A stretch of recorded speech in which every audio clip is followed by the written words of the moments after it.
A e dini se çfarë është smombi? Не, по тот случай. Знаете, что е смомби? Не. Знаеш что е смомби? Не. Што? Смомби. Не. Дали знаете что е смомби? Не. Megjithse shumica e njerëzve që intervistonim ishin duke mbajtur celular në dorë, nuk e dinin se smombi është një shprehje e fjalës smartphone dhe zombi. Terminologjia e varësisë nga pajisjet e mençura zhvillon edhe mjekësia. Një prej tyre është nomofobia, një shkurtesë nga fobia, nga mospasja një celulari. Simptomat e sëmundjes janë ndjenja e panikut apo dëshpërimi kur një person ndahet nga telefoni i mençur, pamundësi të fokusohet, biseda dhe punë, si dhe kontrolli i vazhdueshëm të telefonit për njoftime. Në përgjithësi bëhet fjalë për varësi nga interneti, sepse pajisjet e mençura shihen si mjet për qasje më të thjeshtë dhe më të shpejtë në rrjetin global. Vendet e Europës Perëndimore dhe Shtetet e Bashkuara po punojnë shumë për parandalim. Mes tjerash i mësojnë prindërit të mos kërkojnë shpëtim në teknologjinë e mençur kur i rritin fëmijët, sepse lek nga ta mund të krijojnë persona të rritur të paaft. Mjekët në Maqedoni janë të njohur me ulumtimet shkencore, siç janë ato të Akademisë Amerikane të Pediatrëve, sipas të cilëve foshnja që prindërit i qetësojnë me telefona celular kanë pasoja, veçanërisht në të folurit. Ata këshillojnë deri në moshën 18 muajsh fëmija të mos shikojnë në ekran. Децата примаат само дразби од екраните, што во моментот се многу поразителни, има поразителни факти како развојот на децата во говорот заостанува. Многу често слушаме англиски јазик, првиот јазик што децата го прозборуваат е англискиот јазик, точно од тие дразби. Тие деца се изложени минимум 2 сати пред екраните и примаат аудиодразба на немајчиниот јазик. Денес едно дете да му дадете еден смартфон, може би ќе знае подобро од мене да го работи. Тие се патерни на однесување. Така и на тој начин го учат јазикот. Комуникацијата, за едно дете да комуницира со останатите е потребна интеракција, односно да има контакт, интеракција со жива особа. Последиците се, верувајте, страхотни, затоа што има деца до втората година не кажуваат ништо, не е развиен никаков говор. Për qasjen e kufizuar deri tek teknologjia në fëmijën e ershme është edhe psikologja Mirjana Jovanovska. Ajo shprehet se aparatet e mençura krijojnë problem edhe në zhvillimin emotiv. Виртуелната реалност може многу лесно на детето да му заличи како нешто што навистина му е потребно и што е тука за него. Во суштина сите деца имаат потреба да бидат сакани, да бидат прифатени, да биде некој тука за нив, да води грижа за нив. Кога нешто од тоа недостасува во нивниот живот, они лесно стануваат зависни од виртуелната реалност, каде што можат да си го представат тоа преку некоја поинаква реалност, преку поинакво дружење, во кое може да бидат она што сакаат, да добиеш тоа што сакаат. Така да, ние како родители треба да водиме рачун, значи грижа за тоа, колку децата ќе останат таму, што прават они кога ги користат тие уреди.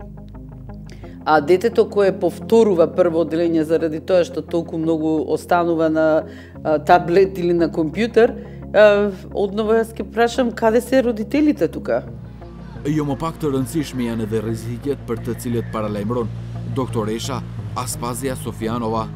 Droga digjitale, siç e quhen, konsideron se është e rrezikshme për të gjithë, e veçanërisht për të gjithë personat më të rinj se 16 vjeç. Стимулирањето на одредени делови кои што се врзани со тоа, значи долгото гледање, тоа го покренува пошто се е врзано со централниот нервен систем, со мозокот, значи долгото гледање, долгата светлина која што е израчењето, исто така влие пак на мозокот. Од мозокот се делегираат сите, да кажам, останати функции во организмот и при тоа може да дојде до тригерирање на одредени работи кои што потатаму може да дојдат до развивање на предиспонирани пациенти кон шекер, одредени, да не речам, дури малигни болести. Така да мораме да внимаваме, пак ќе речам, сето тоа бидејќи е врзано со окото, со слухот, значи видот и слухот, а тоа е поврзано со мозокот, а мозокот па ги поврзува останатите органи во организмот, мора да се внимава, бидејќи сепак одредени студии велат дека преголемата употреба на тие, да речем, IT технологии може да влијат и негативно во појава на одредени болести кои се делегирани од страна на мозокот, и тоа држи како теоретска можност, со тоа што пак ќе кажам, ако тоа се ограничи за одреден временски период и да се знае дека детето треба да го знае, но еден одреден временски период да го употребува, па потоа да шета малку или да се дружи, да не го заборавиме социјалниот момент. Përveç prindërve, në një pjesë të vendeve të Bashkimit Evropian, luftën e zhvillon edhe vetë sistemi. Për shembull, në Francë, me ligj ndalohet përdorimi i telefonave celular, tableteve dhe pajisjeve tjera elektronike lidhur me internetin në për shkollat fillore. Ndalesen me përzgjedhje personale mund ta zbatojnë edhe shkollat e mesme.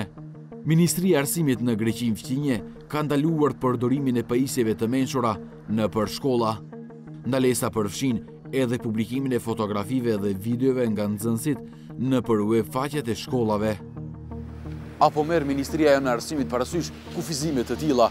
Janë një pjesë e përgjigjes në pyetjen tonë. Што се однесува до влијанието на образовниот процес, не само на мобилните телефони, туку се друго што го попречува процесот на учење и оди на штета на квалитетот, не треба да има место во училиштата. За ова сме сигурни дека сите се заинтересирани, односно родителите, наставниците, директорите на училиштата, службите за образование на општините и слично. Сите ние треба да имаме заедничка цел, а тоа е да обезбедиме услови за квалитетно образование и избегнување на проблеми што му наштетуваат на истиот. Министерството за образование е отворено да ги прими сите иницијативи, идеи и предлози за подобрување на квалитетот на образованието, кои потекнуваат и имаат поддршка од родители, училишта и експерти од областа.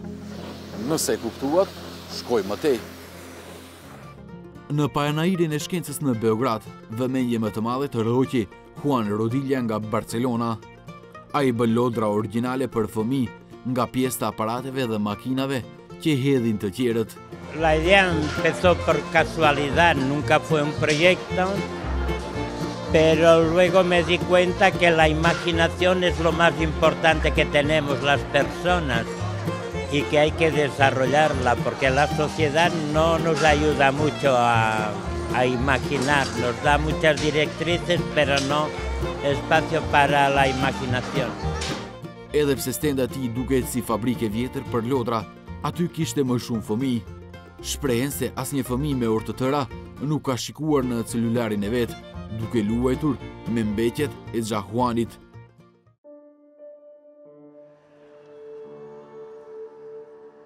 Por si është çështja me tinejgjerët dhe të moshuarit.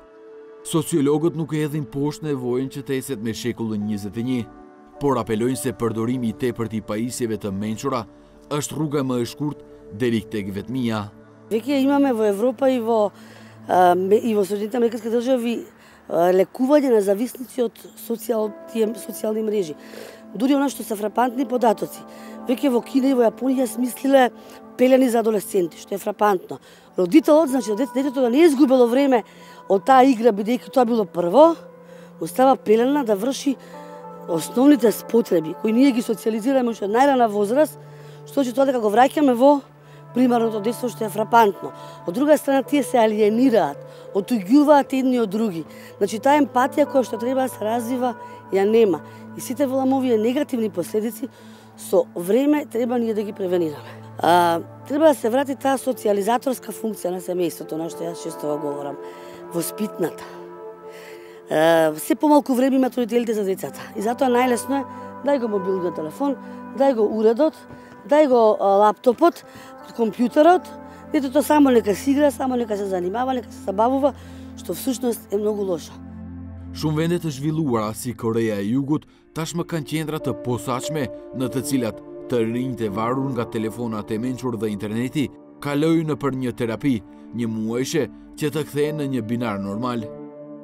Në Kinë, qendrat e edukimit janë si një kazermë ushtarake.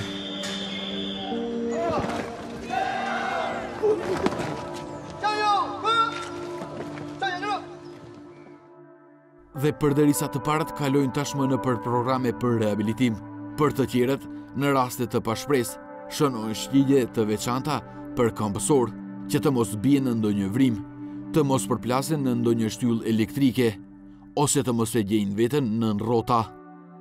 Sipas të dhënave dëshpëruese statistikore, 7 prej 10 fëmijëve përdorin rregullisht aparate smart dhe dërgojnë 90% të porosive të përgjithshme në botë. 45% e tinejgjereve janë viktima të cybershqetësimit, ndërsa 88% pranojnë ofendime në rrjete sociale. Për këtë, prindërve të tyre u treguan vetëm 1 prej 10 fëmijëve.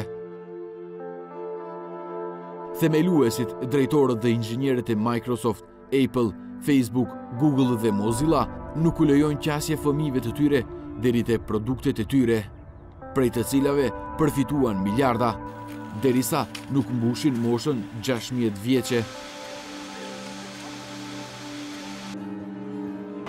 Motorola nisi një fushat që prodhuesit obligohen me ligj të tregojnë anën e dëmshme nga përdorimi i tepërt i telefonave të mençur, siç është rasti me cigaret dhe alkoolin. Fushat e tyre tregojnë se të udhëtuar me celularët e tyre, njerëzit përshëndesin dhe u fliknin kukullave.